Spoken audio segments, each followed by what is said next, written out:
I'd like to discuss the matter of world peace. I know it's kind of cringy on sort of the topic that you'd hear someone superficially talking about at, say, a pageant, but I honestly believe that it is a necessary goal. Um, by world peace, I mean mitigation of chaos as much as possible. Reallocate the energy that we once spent squabbling against each other to improving our intelligence and improving our technology and improving the quality of people that our cultures and societies produce. Now,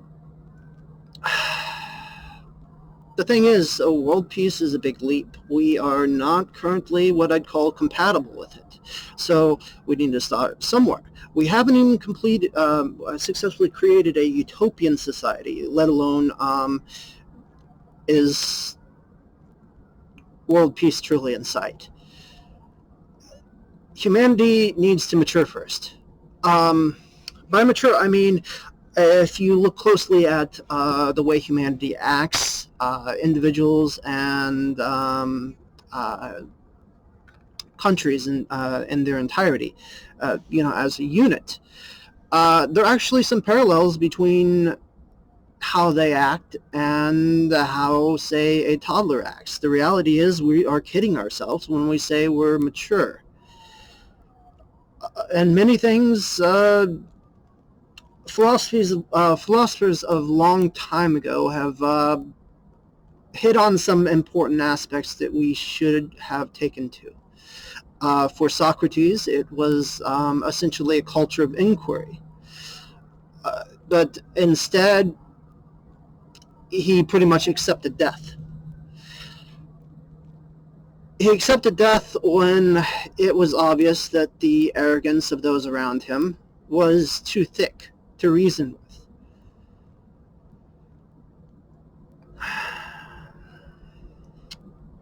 So, drank down a brew of poisoned hemlock. Thing is, for Socrates,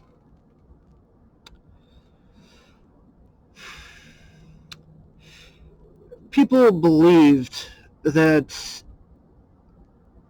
the way he was teaching people to think around him, his students, they believed it was corrupting the youth. They believed that it was angering the gods.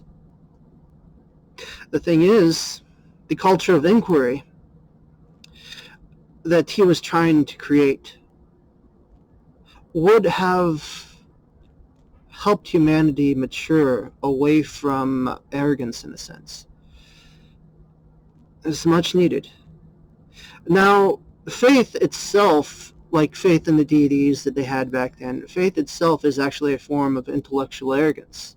Faith is complete confidence in a person or ideology without the necessity for evidence. Well, any complete confidence in anything without the necessity of evidence is, in fact, an example of intellectual arrogance.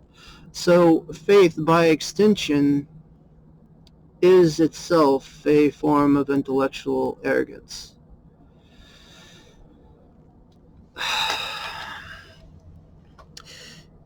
He saw his enemy was too great, so he just threw in the towel. That's how I see it. Anyhow, moving on. The Stoics hit onto something, but didn't quite dig deep enough in some cases.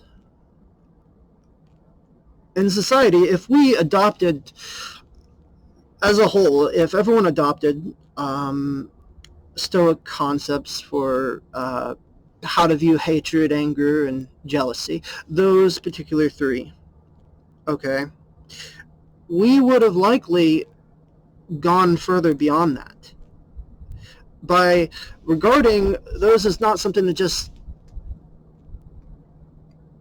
be hyper vigilant in a sense of suppressing or,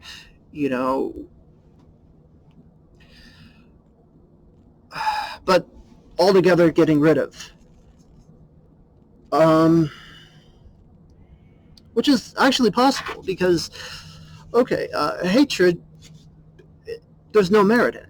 There's no merit in it. It's a waste of emotional energy. Anything that can cause you discomfort can motivate you. So what's the use of hatred? A lot of things cause you discomfort, but you don't actively hate them. No, they just are.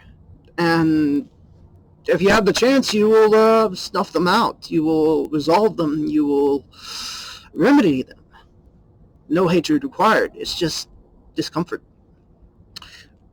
Only discomfort is required as a motivation. That's the reality of the matter is. Anger only occurs when someone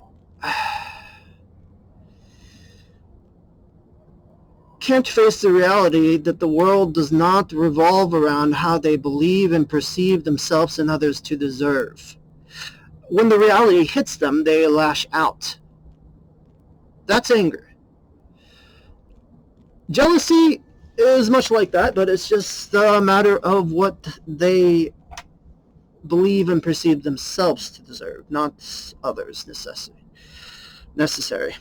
And it's just nagging. Sometimes it erupts into violence, but not always. Sometimes it just eats away at people. But either way, yeah, perspectives that are built on the belief that the world should revolve around us are really not to be respected. They're to be overcome. They're to be seen as signs of immaturity.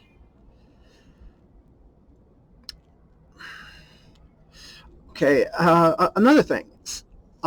Epicurus. Epicurean communes, okay, they had something to teach us as well.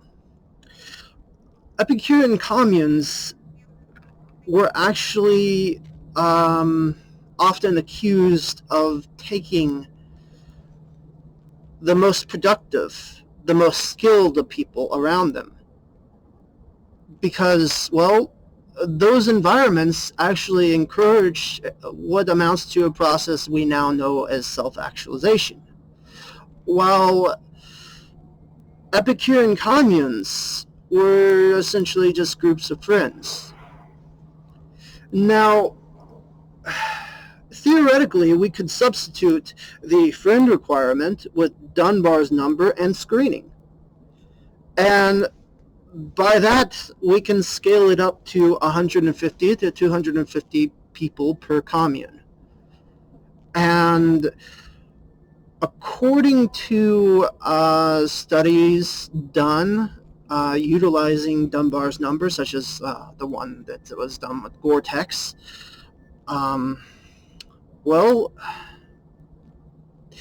that would likely actually work. Now, there's a problem, there's several problems, several failed utopian structures that, well, more than several. There's a ton of failed utopian structures, okay? But the thing is, they failed for the same reasons as their predecessors.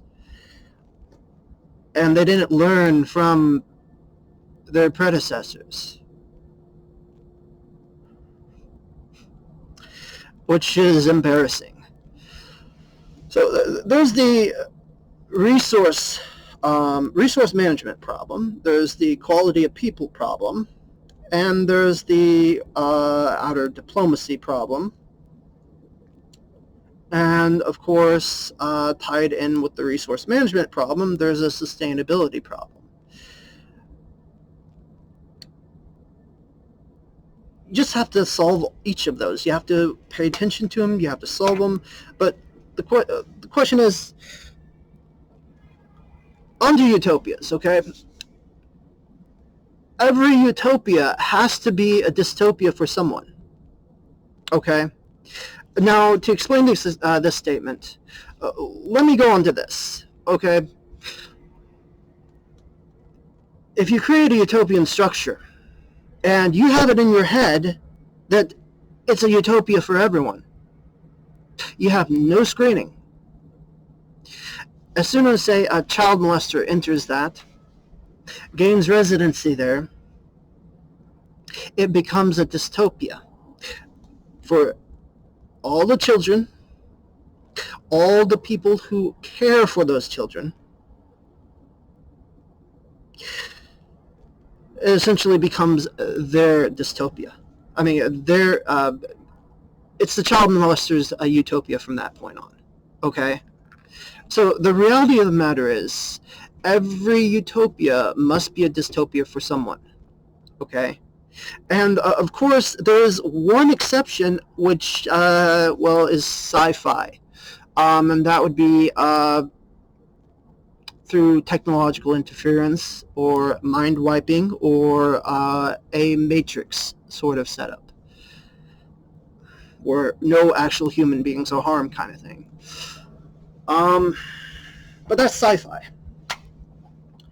But while we're rooted in the real world, every utopia must be a dystopia for someone.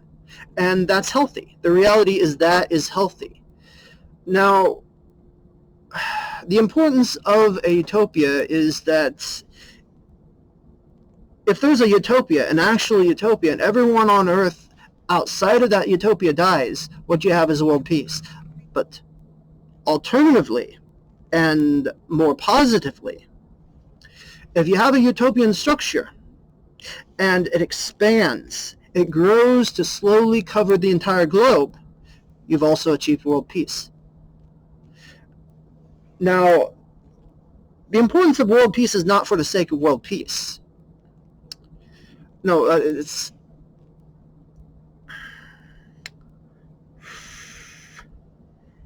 it's actually a first step in another process to maximize development of humanity, to maximize that, to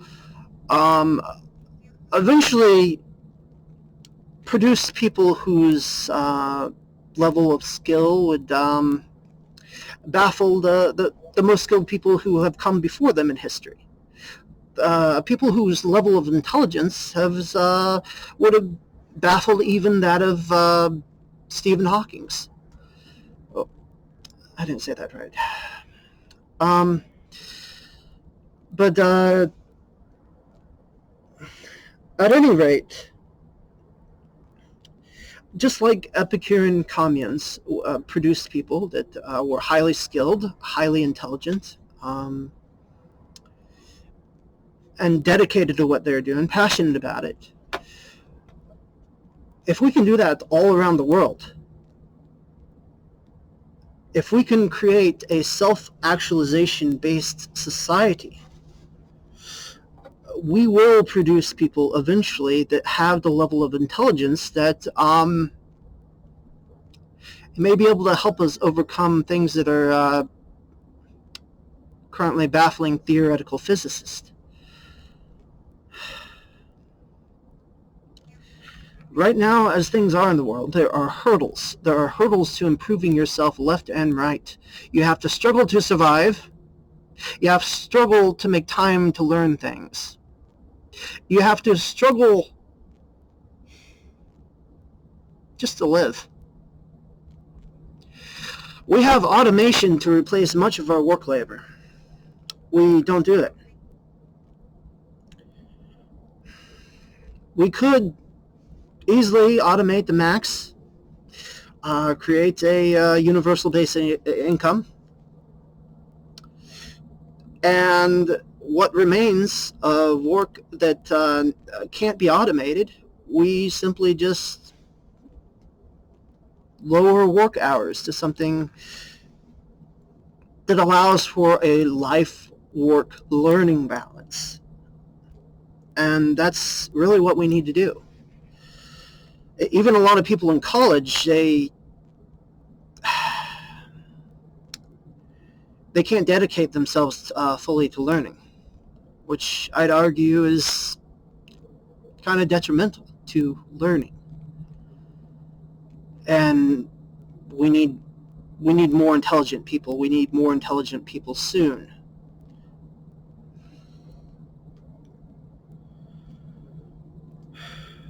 There are problems that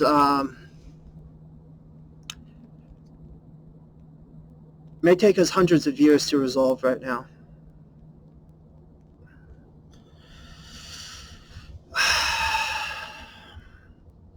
And I never thought about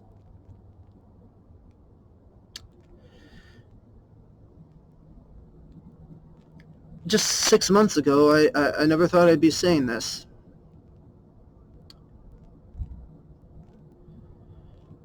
But people like Jeff Bezos are focused on one of the solutions to one of the phases that we need to be concerned with.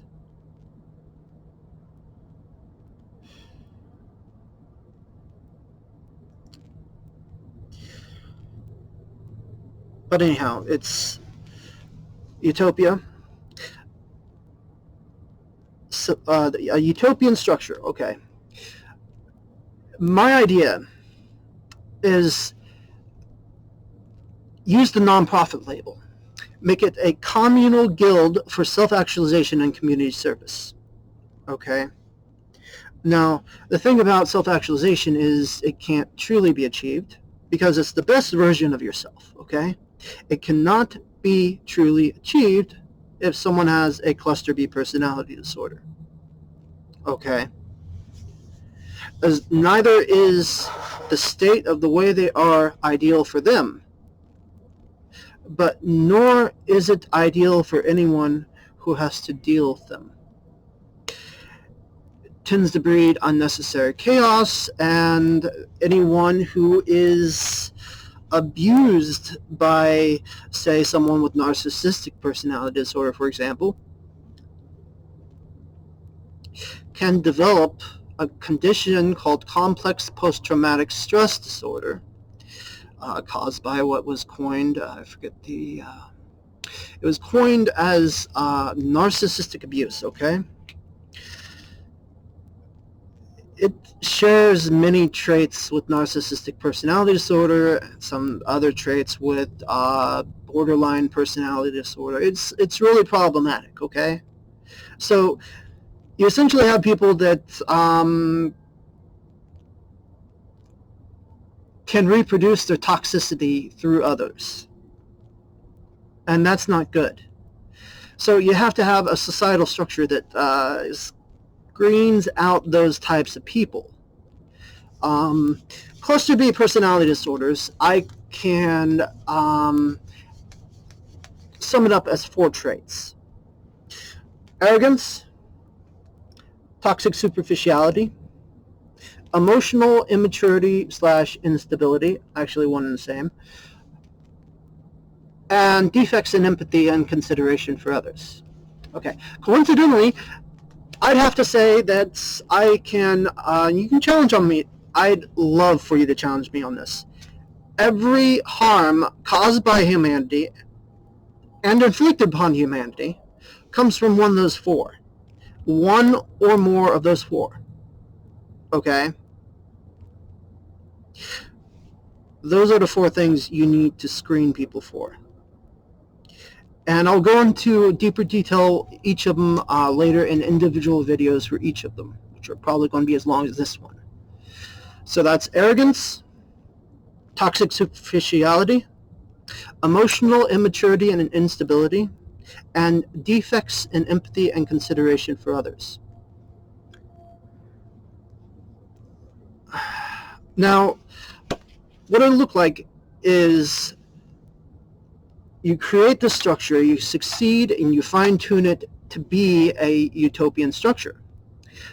You set it up with its own economic system, and it reproduces itself throughout the globe until the globe is dotted with all these little specks, say the world map, looking like it has a bad case of chickenpox if, each location was a little dot, a little red dot. That's the most you can get, because not everyone is going to be suitable for a utopian structure. That's the most you can get at first. But as soon as the culture within those structures starts bleeding outwards, you can have the entire world the entire world at peace, rather than just a small utopian commune once every 500 or so miles of range. Well,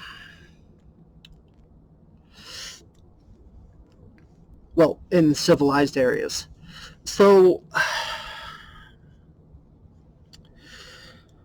you have to spread influence through leading by example, through proving that much of what we think is human nature, much of what is toxic that we believe is human nature, is actually human immaturity, humanity's state of infancy.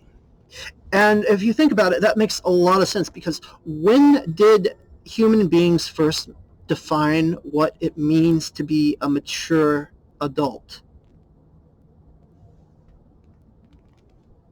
Further back in its infancy. Now, if someone's immature, but slightly above the others, who are also immature, but more immature, and that person defines it, that's not enough. It'll be a staircase.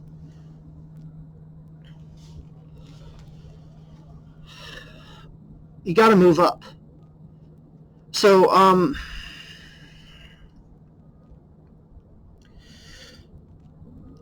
you move up on 4 bases. You move away from arrogance, toxic superficiality, emotional immaturity and instability, and defects in empathy and consideration for others.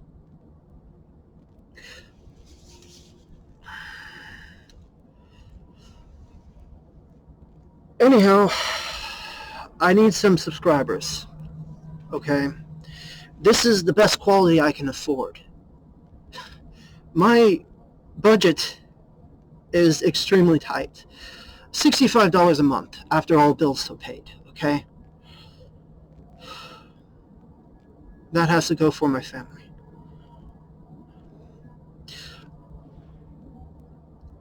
If you can subscribe, if you can help me out, I'll later on set up a Patreon account. I will improve this so it's not crappy. I will take courses on improving my videos. I'll even pay for them if I have money for it. I want comments advising me on structure, on how to structure my videos, advising me on what programs to use. Help me, please. And I'll try to make at least one video every other week for now. Thank you, and sorry for talking your ear off. Take care.